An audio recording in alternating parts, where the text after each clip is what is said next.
अब देखिएगा, सबसे पहले हम बात करते हैं किरचॉफ रूल, ठीक है ना।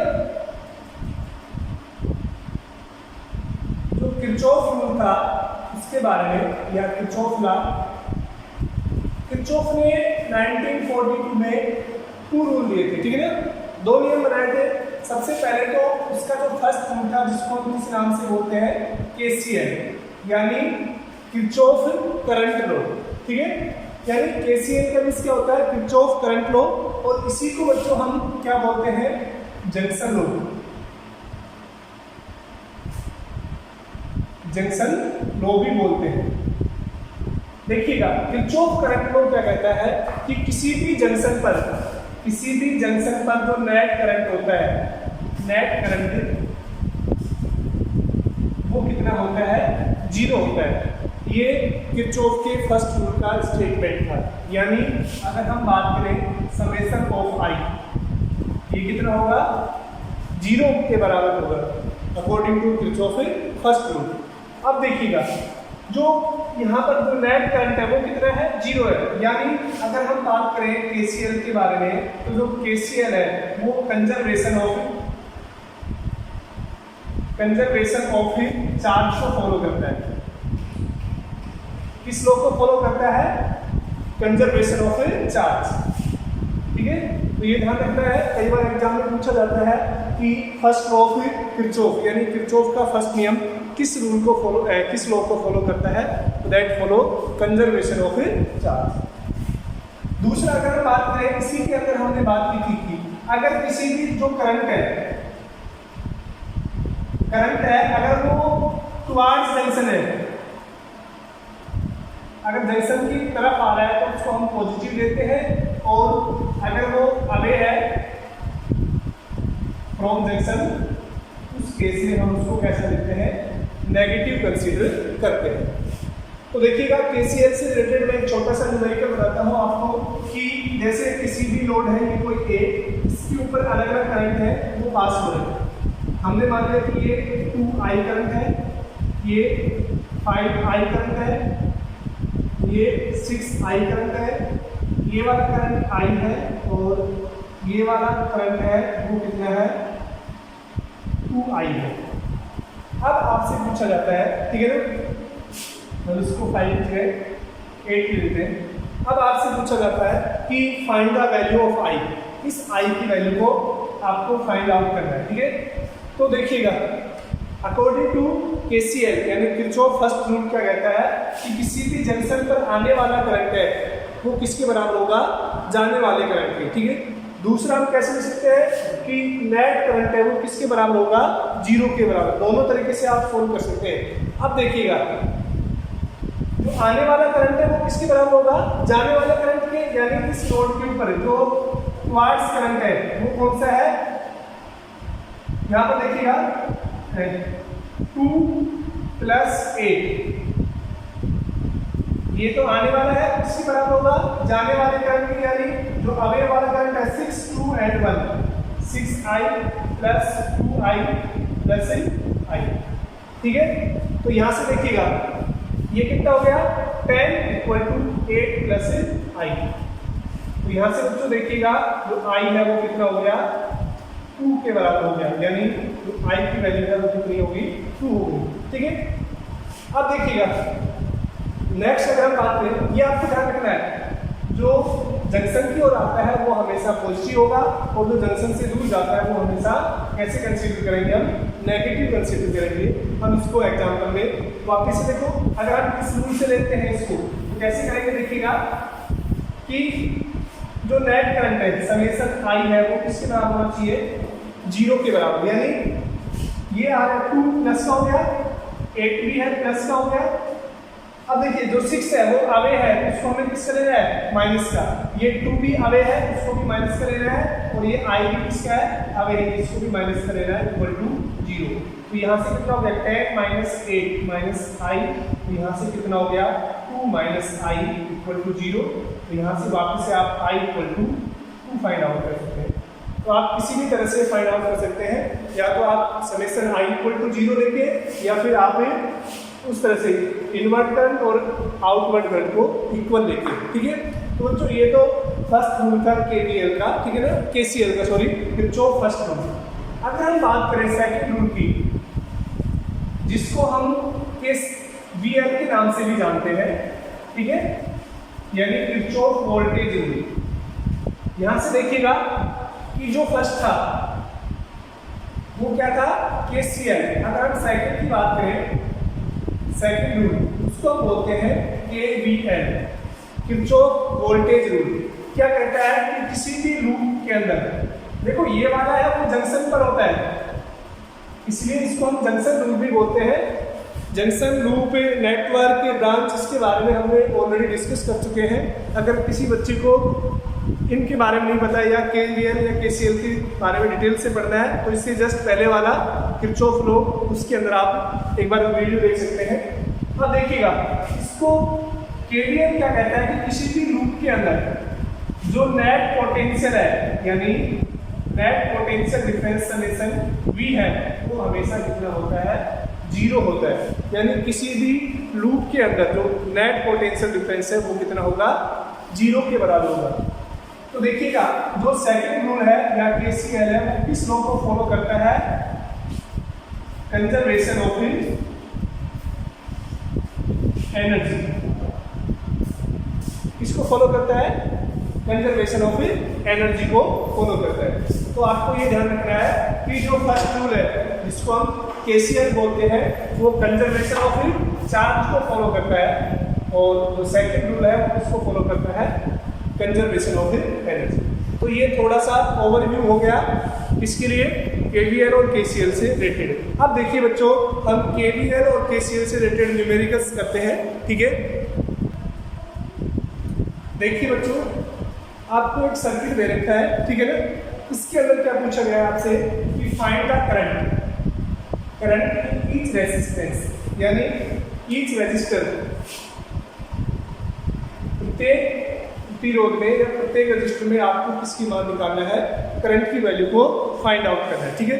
तो देखिए बच्चों, इस क्वेश्चन को काफी ध्यान से देखना है आपको, और कैसे नेटवर्क को सोल्व करते हैं उसके बारे में एक एक स्टेप के बारे में हम बातें करते हैं, ठीक है। तो देखिएगा, जब भी हम किरचॉफ लॉ से किसी भी नेटवर्क के अंदर करंट को फाइंड आउट करते हैं या पोटेंशियल डिफरेंस को फाइंड आउट करते हैं, तो आपको क्या याद रखना है, आप सीधा याद रखिएगा। देखिए डिफरेंट बुक्स में डिफरेंट तरीके से दे रखा है, ठीक है। आप, मैं बता रहा हूँ, ऐसे याद रखिएगा, आपको किसी भी न्यूमेरिकल में दिक्कत नहीं आएगी। आप नेट आई आर है, यानी समेशन ऑफ आई आर है, इसके बराबर कर लीजिए आप समेशन ऑफ वी। इसको बराबर याद रखिएगा कि एक तरफ आई आर का प्रोडक्ट और एक तरफ टोटल वोल्टेज है, इसके बारे में हम बात करेंगे। क्लियर? एक दो जो छोटी छोटी बातें हैं वो क्वेश्चन के साथ साथ आपको क्लियर होती जाएंगी। अब देखिएगा, तो ये वाला आपको याद हो गया कि सबसे पहले summation of I R equal to कितना रखना है, आपको समेशन ऑफ वी याद रखना है, ठीक है। अब देखिएगा, तो जो इस क्वेश्चन के अंदर अगर हम बात करें, एक PQRS एक नेटवर्क है जिसके अंदर PQ पर एक बैटरी लगी हुई है 4 वोल्ट की, और एक रेसिस्टेंस है QR के ऊपर 60 ओम का, ठीक है। इसी प्रकार जो PS जो साइड है वहां पर एक 5 वोल्ट की बैटरी लगी हुई है, और जो SR है वहां पर एक 200 ओम का रेसिस्टेंस लगा हुआ है। इसके अलावा जो PR डायगोनल है वहां पर एक 20 ओम का रेसिस्टेंस लगा हुआ है। अब यानी आपको इससे नेट करंट फाइंड आउट करना है, या इस 200 ओम रेसिस्टेंस के लिए नेट करंट कितना होगा, 20 ओम के लिए नेट करंट कितना होगा, और 60 ओम में से नेट करंट कितना होगा, इसके बारे में हम बात करते हैं आज, ठीक है।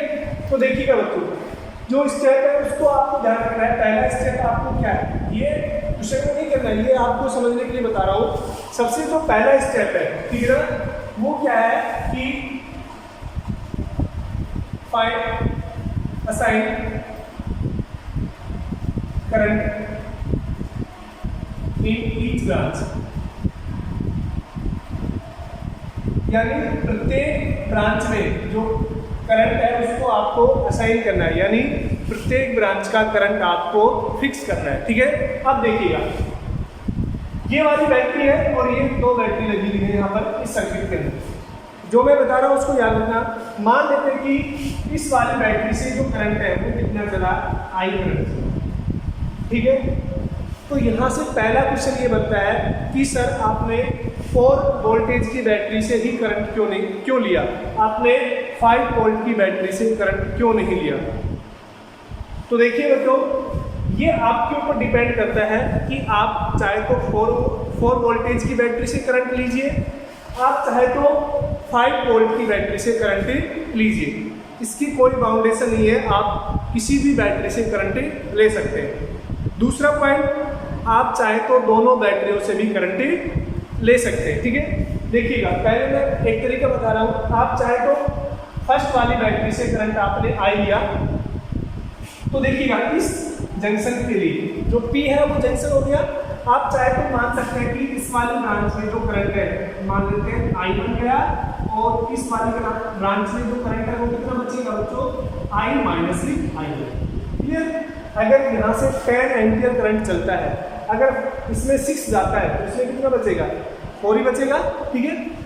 तो पहला क्वेश्चन तो ये आपको क्लियर हो गया कि आप किसी भी बैटरी से करंट ले सकते हैं, ठीक है ना। आप चाहे तो सर्किट में अगर 2 बैटरी जुड़ी हुई है तो दोनों से भी आप करंट ले सकते हैं।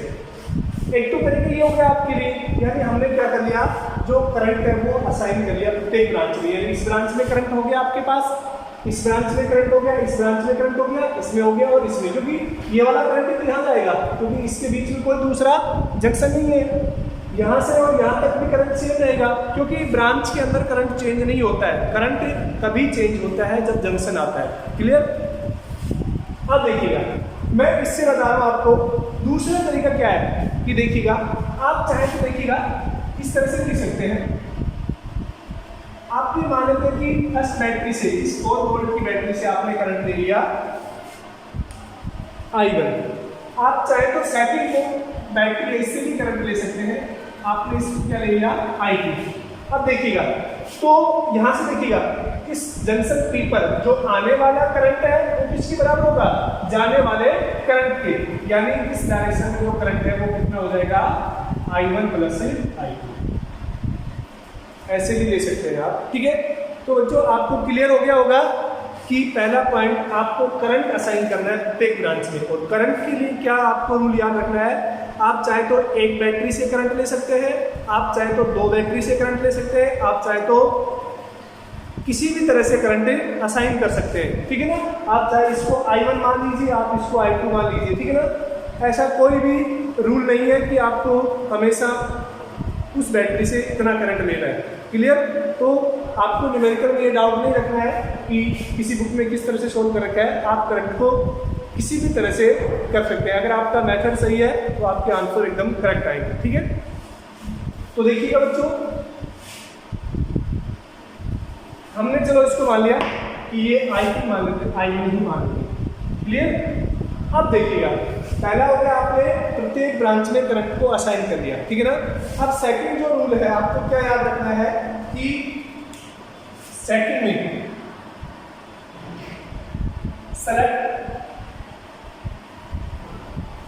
सेकंड जो है वो है फिक्स का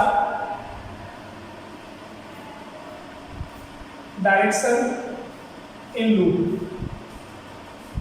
यानी अब आपको इससे पहले आप एक लूप सेलेक्ट करेंगे, इससे पहले आप एक लूप सेलेक्ट करेंगे और उसमें किसकी डायरेक्शन सेट करेंगे, आप आपकी जो मूव है यानी जो करंट फ्लो है उसकी डायरेक्शन को आप सेट करेंगे। अब देखिएगा, यहाँ पर 2 लूप है, एक P R Q एंड बच्चों, एक ये लूप हो गया, लूप फर्स्ट, और सेकंड लूप है वो बच्चों कौन सा है। लूप के बारे में आपको पता है कि लूप क्या होता है, जो क्लोज पाथ होता है वो लूप होता है PSRT। ये सेकंड लूप हो गया, यहाँ पे कोई दिक्कत, PSRT ये भी एक क्लोज लूप हो गया और ये भी एक क्लोज लूप हो गया। वैसे एक थर्ड लूप और है, अगर आपको देखा तो PQRS, ये कंप्लीट सर्किट जो है PQRS, this is the third loop. Clear.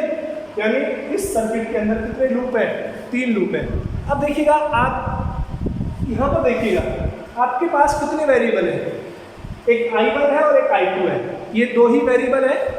इसका मीन्स क्या है, आपको मिनिमम दो इक्वेशन चाहिएगी जब हम I1 और I2 की वैल्यू को सोल्व करेंगे। अब देखिएगा, हमें सिर्फ कोई भी दो रूट सेलेक्ट करने हैं। अब आप पर डिपेंड करता है कि आप कौन से दो रूट सेलेक्ट करते हैं, ठीक है। इसके लिए भी कोई बाउंडेशन नहीं है कि आप कोई भी दो रूट सेलेक्ट कीजिए। अब मान लेते हैं कि हमारे पास ये दोनों रूट हैं जो हमने सेलेक्ट किए हुए हैं, फर्स्ट वाला लूप है और सेकेंड लूप है, क्लियर। अब मैंने क्या बताया कि लूप के अंदर आपको डायरेक्शन फिक्स करनी है, पोटेंशियल या करंट की जो आपको कैलकुलेट करनी है उसके बारे में आपको डायरेक्शन। अब देखिएगा, यहाँ से मान लेते हैं कि इस वाले लूप में मैं डायरेक्शन को लेता हूँ एंटी क्लॉकवाइज या क्लॉकवाइज। इस तरह से मैं इस लूप के अंदर डायरेक्शन को कैसे ले लिया, क्लॉकवाइज। हम मान लेते हैं कि सर्किट के अंदर जैसे जो पोटेंशियल है वो इस तरह से करंट को फ्लो करा रहा है, क्लॉकवाइज।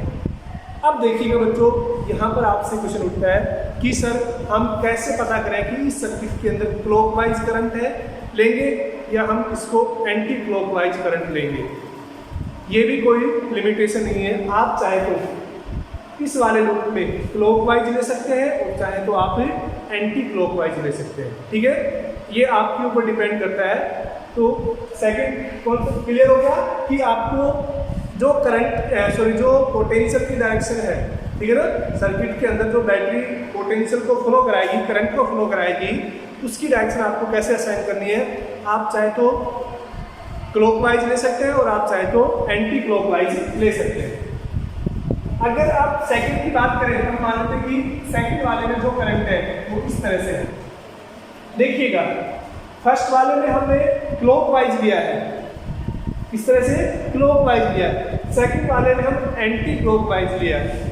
इसका मीन्स क्या हुआ, अब यहाँ से भी एक क्वेश्चन बनता है कि आपके पास अगर 2, 3, 4 जितने भी लूप है, आप चाहे तो सभी में क्लॉकवाइज ले सकते हैं, आप चाहे तो सभी में एंटी क्लॉकवाइज ले सकते हैं, आप चाहे तो किसी में क्लॉकवाइज और किसी में एंटी क्लॉकवाइज ले सकते हैं, वो आपके ऊपर डिपेंड करता है, ठीक है। तो सेकंड क्लियर हो गया होगा कि आपको जो याद रखना है कि करंट के लिए भी आप किसी तरह असाइन कर सकते हैं और आप वोल्टेज को भी किसी भी डायरेक्शन में असाइन कर सकते हैं। अब बात करते हैं तीसरे पॉइंट और सबसे इम्पोर्टेंट।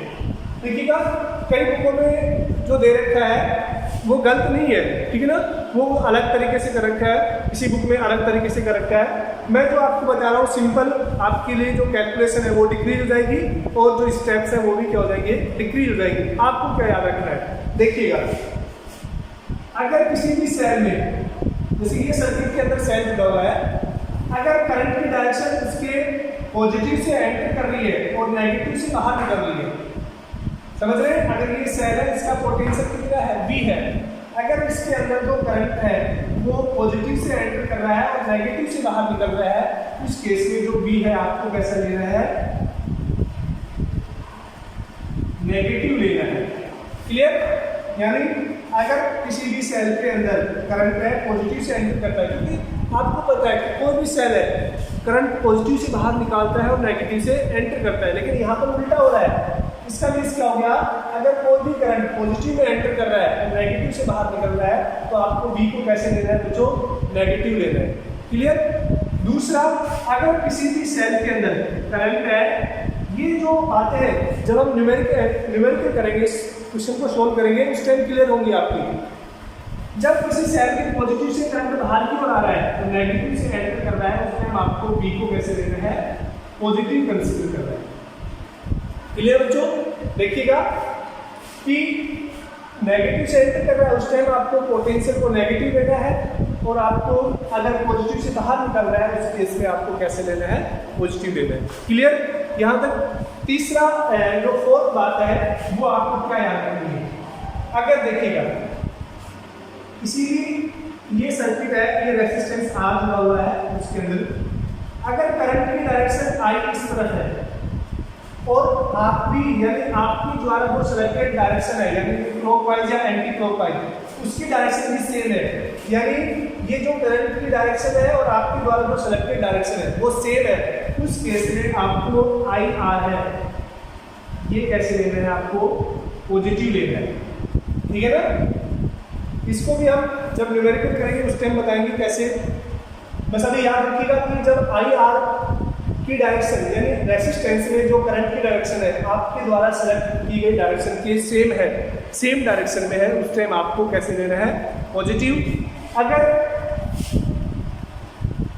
ये आर है, करंट इस डायरेक्शन में है और आपके द्वारा सेलेक्ट डायरेक्शन अपोजिट है, ठीक है ना। अब अपोजिट का मतलब इस तरह से भी हो सकता है कि आर इधर है, करंट इधर आ रहा है, आप इस डायरेक्शन में मूव कर रहे हैं, ठीक है ना।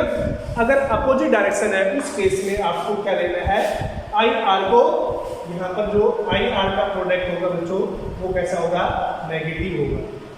ये आपको ध्यान रखना है, ये चार चीजें। आप सबसे पहले करंट असाइन कीजिए लूप के अंदर, पोटेंशियल जो सोर्स है उसके लिए करंट के डायरेक्शन सेलेक्ट कीजिए। थर्ड है आई आर के लिए और पोटेंशियल के लिए पॉजिटिव और नेगेटिव का ध्यान दीजिए।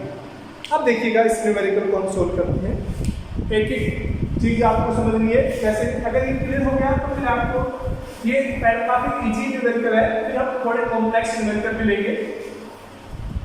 देखिएगा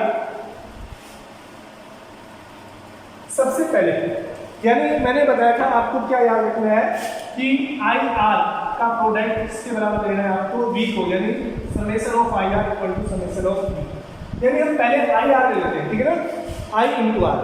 अब देखिएगा कोई भी लूप आपको सेलेक्ट करना है from loop E R Q, P से चले आर क्यू एंड पी, यानी आपने कौन सा लूप किया है, P R Q and P, close loop हो गया। आप चाहे तो पहले ये वाला लूप ले सकते हैं, ये कोई लिमिटेशन नहीं है। अब देखिएगा कि फर्स्ट लूप की अगर हम बात करें P Q R Q and P में, ठीक है। तो देखिएगा सबसे पहले हम बात करते हैं, आप किसी भी पॉइंट से स्टार्ट कीजिए, ठीक है ना। देखिएगा आप चाहे तो किसी भी पॉइंट से स्टार्ट कर लेते हैं, हम पी से स्टार्ट कर लेते हैं। देखिएगा पी से और आर के बीच, ये हमारा जो आर यू पॉइंट है, पी से और आर के बीच में जो करंट है वो कितना है बच्चों, I1 plus I2, clear. Current कितना है, I1 प्लस I2। आप ऐसे चलते हैं और देखो इस वाले का आपकी जो डायरेक्शन है आपने कैसे ली है, क्लॉकवाइज ली है, और इस वाली ब्रांच के अंदर की डायरेक्शन यानी जब आप क्लॉकवाइज चलेंगे इस डायरेक्शन में चलेंगे आप, इस डायरेक्शन में जो करंट है वो किस डायरेक्शन में होगा, इस डायरेक्शन में होगा। तो यहाँ पर देखिएगा आपको क्या याद रखना है, आई आर, आई को आपने सेलेक्ट कर लिया कितना है इस ब्रांच के अंदर, और इस ब्रांच के लिए जो रेजिस्टेंस है बच्चों वो कितना है, 200 है, सॉरी 20 ओम है। इस ब्रांच में जो रेजिस्टेंस है वो कितना है, 20। तो आई आर, ठीक है ना, आर को मैंने पहले लिया, उससे कोई फर्क नहीं पड़ेगा। ये वाला हो गया, हमने किस यहाँ से यहाँ तक कर लिया। अब इस वाली ब्रांच पर आते हैं, ठीक है ना। देखिएगा दूसरा आपको क्या याद रखना, देखो यहाँ से करंट जो I1 प्लस I2 है, इधर वापस कितना चला गया, I2 चला गया, और इधर कितना आ गया, I1। ये ध्यान रखना है आपको कि बैटरी से जितना करंट बाहर निकला है उतना ही करंट उसके अंदर जाना चाहिए, ठीक है ना। ये ध्यान रखना है आपको। अगर ये नहीं है, अगर आपने इधर I1 ले लिया तो ये गलत हो जाएगा, ठीक है। इस बैटरी से जितना करंट बाहर निकल रहा है, I1 करंट निकल रहा है, तो ये जो करंट एंटर करेगा इसके अंदर वो कितना होगा, I1 ही एंटर होगा। इसके अंदर से I2 बाहर निकल रहा है, तो इसमें जो करंट एंटर होगा वो कितना होगा, I2 ही एंटर होगा, ठीक है ना। तो यानी जो बैटरी जितना करंट उसके अंदर से बाहर निकल रहा है उतना ही करंट उसके अंदर आपको देना है, ये ध्यान रखना है। अब देखिएगा हम यहाँ पर आते हैं, R से लेके और Q के बीच में रेजिस्टेंस कितना है, 60, और I1 कितना है, सॉरी करंट कितना है, I1 है। अब देखिएगा करंट की डायरेक्शन भी इधर ही है और आप भी क्लॉकवाइज चल रहे हैं, तो आप भी किस डायरेक्शन में चल रहे हैं, इसी डायरेक्शन में चल रहे हैं, यानी यहाँ पर कितना होगा, प्लस का आएगा 60 I1, क्लियर। अब देखिएगा इस वाले यहाँ पर इस वाले ब्रांच में कोई भी रेजिस्टेंस नहीं है, तो आपके पास आई आर तो होगा टोटल इक्वल टू। अब हम बात करते हैं पोटेंशियल। इस पूरे लूप में, नीचे वाले लूप में पोटेंशियल कितना है, 4 वोल्ट है। अब बच्चों ये देखिएगा कि ये 4 प्लस का आएगा या माइनस का आएगा, इसके बारे में हम बात करते हैं। देखिएगा इस बैटरी को देखिएगा, करंट वो नेगेटिव से एंटर कर रहा है और पॉजिटिव से बाहर निकल रहा है, यानी ये जो 4 है वो किसका आएगा, प्लस का आएगा, क्लियर यहाँ तक। अब देखिएगा इसको हम कर सकते हैं 20I1 plus 20I2 plus 60I1 equal to 4। Clear? देखो 20I1 और 60I1 कितना हो गया? 80I1 और 20I2 इक्वल टू 4। हमने 4 को कॉमन ले लिया तो ये कितना बचेगा? 20I1 plus 5I2 equal to 1। That is equation first. यानी 60 और कितना हो गया? 80 हो गया। 80 में से 4 कॉमन ले लिया 20 में से 4 5। ये वाला आपको करना है, ठीक है? अब देखिएगा फर्स्ट लूप हो गया, फर्स्ट इक्वेशन हो गई। अब हम बात करते हैं सेकंड लूप की। From loop PSRP। देखिए हमने इस लूप के अंदर से लिखी, इसमें हमने जो पोटेंशियल है उसकी डायरेक्शन कैसे असाइन की है? इस तरह से डायरेक्शन असाइन की है। तो देखिएगा P से स्टार्ट करते हैं हम R की तरफ। तो I1 और I2 कितने ओम से जा रहा है? 20 ओम से पास हो रहा है। देखिएगा आपने क्लॉकवाइज एंटी क्लॉकवाइज लिया है तो आपकी डायरेक्शन भी ऐसे होगी और करंट की डायरेक्शन भी क्या होगी? इस तरह से है, यानी सेम रहेगा 20I1 प्लस I2। क्लियर? जहां से आते हैं इस वाली ब्रांच से तो 200 ओम है और कितना करंट पास हो रहा है इससे? I2। आपकी डायरेक्शन और करंट की डायरेक्शन भी क्या है? सेम है, तो प्लस का आएगा 200I2। इस वाले ब्रांच में आते हैं, यहाँ पर कोई भी रेजिस्टेंस नहीं है तो रेजिस्टेंस कंप्लीट। अब पोटेंशियल की बात करते हैं। पूरे लूप के अंदर कितनी बैटरी जुड़ी हुई है? सिर्फ इस लूप की बात कर रहा हूँ मैं। एक बैटरी जुड़ी हुई है, कितने? 5 वोल्ट की। इसमें करंट नेगेटिव से एंटर कर रहा है और पॉजिटिव से बाहर निकल रहा है, यानी 5 इसका आएगा प्लस का आएगा। यानी अगर यहाँ से हम इसको सोल्व करते हैं तो 20I1 plus 20I2 plus 200I2 equal to 5। Clear? अब देखिएगा 20 और ये कितना हो गया? 20I1 plus 220I2 equal to 5। इसको हम दे देते हैं इक्वेशन, ठीक है? तो अब देखिएगा अगर इससे 5 कॉमन नहीं मिलेगी, 20 से 20 कैंसिल हो जाएगा, ठीक है? अब बाय इक्वेशन 1 एंड इक्वेशन 1 और 2 से अगर आप देखते हैं तो देखिएगा 20I1 plus 5I2 equal to 1 and equation 2 20I1 plus 220I2 equal to 5। Minus minus and minus cancel हो गया यहाँ से, ठीक है? यहाँ पे कितना हो गया? 215I2, लेकिन किसका आएगा? नेगेटिव इक्वल टू -4 कैंसिल हो गया। यानी यहाँ से जो I2 की वैल्यू है वो कितनी होगी? 4/215। क्लियर? ठीक है? अगर हम बात करें अब I1 के लिए, ठीक है ना? हमें किसकी वैल्यू निकालनी है? I1 की निकालनी है, तो आप किसी भी इक्वेशन से ले सकते हैं, ठीक है? हम 5 में से first 20I1 plus 5 into I2 4/215 equal to 1। Clear? यहाँ से क्लियर हो गया, ठीक है? तो 20I1 इक्वल टू कितना हो गया? 1 माइनस 4/43, यानी 20I1 इक्वल टू कितना हो गया? 39/43 और I1 equal to 39/43 into 20, that is 39/, ये वैल्यू किसकी होगी बच्चों? I1 के लिए, ठीक है ना? अब देखिएगा I1 किसमें? 60 ओम की जो ब्रांच है, 60 ओम रेजिस्टेंस है, उसके अंदर जो करंट है वो कितना है? I1 है। या बता सकते हैं कि 60 ओम में कितना हो गया? 39.860, ठीक है ना? आपसे पूछ जाता है कि I2 किसके अंदर है? 200 है। 200 के अंदर कितना है? 4/215। अगर आप चाहें तो इसको डिवाइड करके डेसिमल में लिख सकते हैं। अब देखिएगा 20 में कितना होगा? अब देखिएगा 20 के अंदर जो करंट है वो I1 प्लस I2 है, ठीक है ना? तो यहाँ पर जो हम नेक्स्ट बात करें वो I1 plus I2 find out करेंगे, क्योंकि हमें किसमें निकालना है 20 में, वो कितना हो जाएगा I1 कितना है 39/860 प्लस I2 कितना है 4/215। इन दोनों का जो रिजल्टेंट आएगा वो किसमें हो जाएगा 20 ओम रेसिस्टेंस में करंट।